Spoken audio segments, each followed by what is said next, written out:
We were about to arrest you Okay. for violation of Republic Act 2382, also known as Medical Act of 1959. You have the right to remain silent.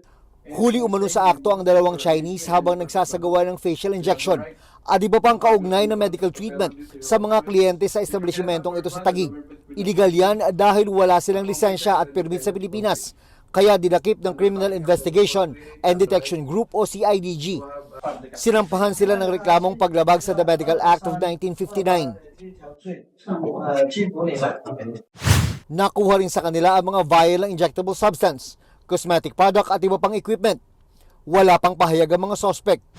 Nababahala ang Philippine Society for Cosmetic Surgery sa dumaraming foreigner na nag-aalok ng serbisyo kahit wala namang lisensya.